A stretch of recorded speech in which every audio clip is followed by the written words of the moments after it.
Guys, Bridge here. In this video, we're going to talk about what are the top design softwares for 2022 and 2023. So we're going to go one by one, and I'm going to express my opinion based on my past years of experience. If you're new to the channel, my name is Proligi, and I am a UI UX designer with over a decade of experience. I worked with over 50 clients, from small startups who needed to raise their first millions in funding, all the way to Fortune 500 companies.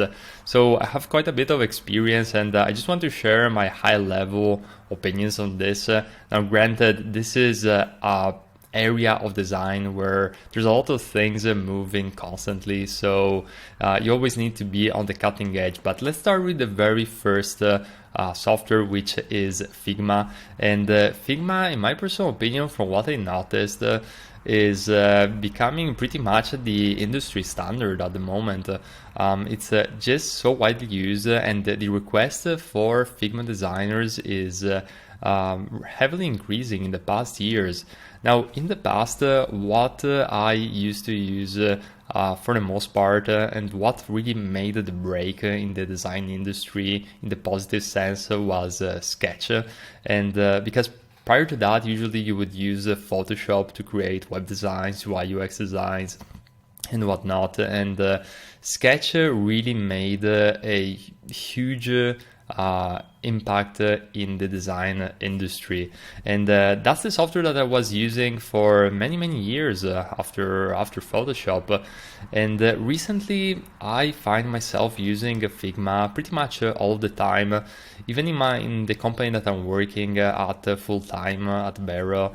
We actually migrated all of our sketch files to Figma, since we really like it that much for the collaborative features especially, and just the ease of use in general. Now, not to take anything from Sketch, the collaboration aspect, as you can see here, they are also integrated, so it's going to be very similar to Figma in those regards. I haven't tested it yet, but definitely they are still a cutting edge software, so you're not really missing out if you're using Sketch. And plus they have some really nice some really good workflows and areas that I think Figma could learn from.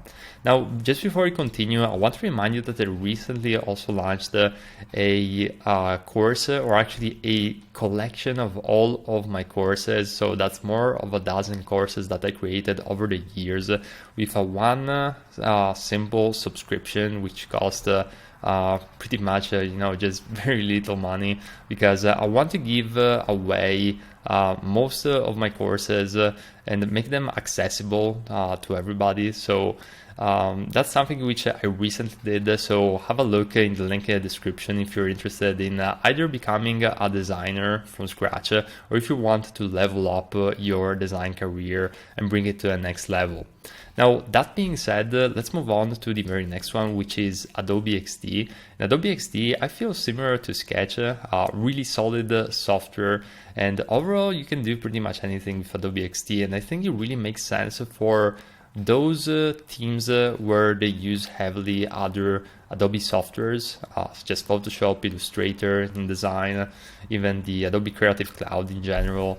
So I think it's really depends on the team in particular and their preference. Now, I want to also leave this video with two honorable mentions, which are UX Spin, which is a software which is really interesting in some regards, because it enables you to, as they say over here, design powered with code. So there is like this merge between design and code, which is really interesting, and it's something also in one way, shape or form similar to what Framer is doing, which is another software which I would highly recommend you to check out, especially if you're creating websites, web apps, and there's so much going on with these softwares that I haven't really had a chance to go and dive deep, but this is going to happen in one of the future YouTube videos. So this is pretty much it for this video. Hope you liked it, and I'll check you out in the next one.